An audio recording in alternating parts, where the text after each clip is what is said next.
morning to you. My name's Wayne. I am the Lone Headbanger. Thank you so much for joining me on this bright and sunny Wednesday morning. I'm having to do my recording earlier today because I've got to help my dad out with a couple of things a bit later on, so I thought I'd get this done while I've still got the energy. So I've started off all chirpy, but this week's subject it's a personal one to me, but it's hit me hard the last few days, and it's about asking for help. Now, most people who watch these things, I'm pretty sure, know me. They know my struggles and my ups and my downs. Right now, I'm on green, so I'm good today. But the times I've dropped down to red, and the video I recorded a few months ago, sobbing uncontrollably and all the rest of it. And I am still trying to get the help I need from the medical professionals, but with them being so overwhelmed, it's difficult. I don't blame them in any way, shape or form. The need for mental health assistance is greater than ever because of the situation and everything, but it does get on top of you and you can't seem to find your way forward. And but right now I'm okay. I've managed to motivate myself a little bit. I've just done a meditation session as well through Atom, which is a good app. Thoroughly recommend that. Just helps with daily meditation, so like 5 minutes a day, something like that. So I advise get on that. It's good stuff. And a friend of mine just recently has struggled and struggled for months, and things have gone downhill, let's say. They're okay. As far as I know, as of this moment, they're okay, which is brilliant. But it was touch and go for a little while, and the outpouring of support on social media for them was mind blowing. There was so many people, and I've seen it myself on my posts. The people that will throw themselves at you to help you out if you're struggling is absolutely mind-blowing. But the thing is, now, this isn't an accusation, or it's not a complaint, because I'm guilty of this myself, and it's just a realisation and an observation, I suppose, is that people can't help if they don't know there's an issue. I've taken to wearing this as a physical representation of how my mood is. So, if I'm good, I'm green. If I'm okay, I'm orange, fine. And if I'm in trouble, or if I'm struggling a little bit, then it goes red, and, my parents tend to ask, what's going on? Why is it red? And try and help me out, kind of thing. And yes, people might say it's attention seeking, but at the end of the day, they're right. It is attention seeking. I need help. If I've got a red band on, I'm in trouble. I need help.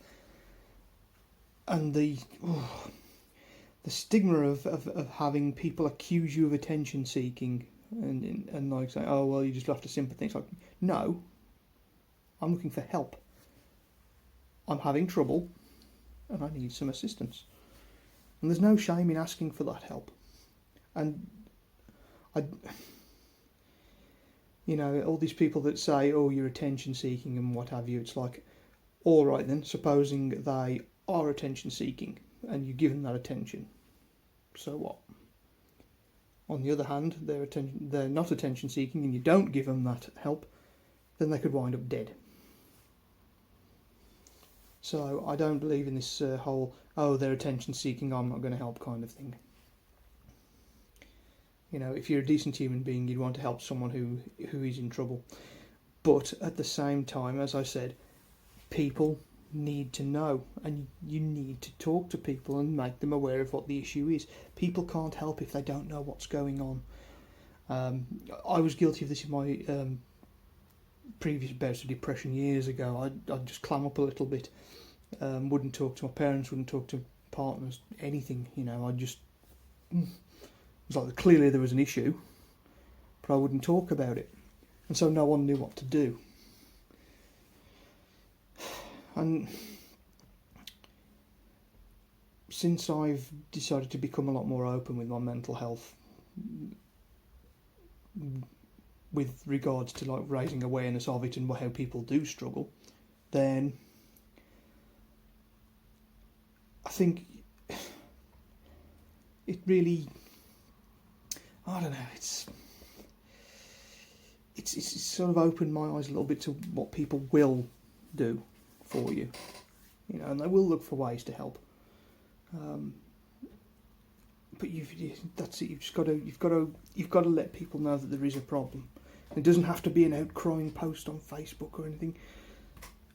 It could just literally be, I need help. Message a friend.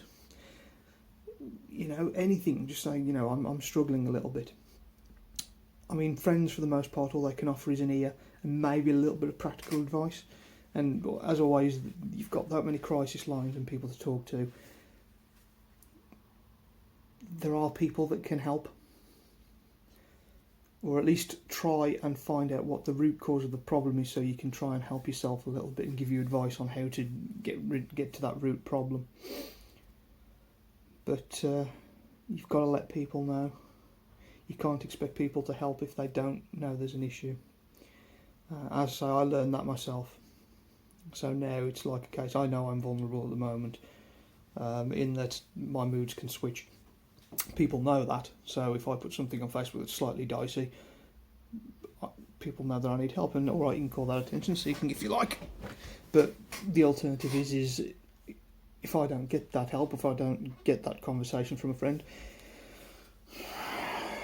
the alternative doesn't really bear thinking about, and I'd rather have that conversation with someone and try and point them the right way than the alternative. I've lost a few friends to suicide, and I don't want to lose any more. I struggle with it myself sometimes, but I've got it in check at the moment. But if I need the help, I'll ask for it. I'll put it out there. So that was all I wanted to say, really, is, the help is there. You just really need to reach out and make people aware. Because if I can't help you if you won't let me. So anyway, I did want to name drop someone today. I said I was going to start name dropping. So I did want to name drop Rhiannon Thomas today, who's been like a ghost at my side. It's like she's always poking and prodding and going, "You alright? Okay, how's Wayne? Are you okay?" So she's checking up on me the other day when I didn't respond to something on one of our social apps on Habitica. I was like, sorry, settings were a bit skewed. But she was, "Are you alright?" You were not responding to anything. So Rhiannon, I greatly appreciate that and your care. Thank you. And with that, guys, I'm going to leave it there. If you've got any questions, queries, feedback, rants, complaints, anything you want to throw at me, by all means do. You can get me on the comments on here, in amongst all the ridiculous links to pervy websites that seem to be appearing. And you can get me on Facebook and Instagram as well. It's all under the Lone Headbanger. So if you want to grab me, I'm out there to reach. So yeah, hope you guys are having a good day. It's still a horrid world out there, even though the pubs have reopened and we're getting back to some kind of normality, so that's good. But yeah, still take care, guys. Still be careful. Social distancing and masks. I'm still going to be using those for a little while. The virus hasn't gone, it's still there. So just be on your guard, just be careful. And also my usual message, stay strong, stay safe, and I will see you next Wednesday. Have a good one.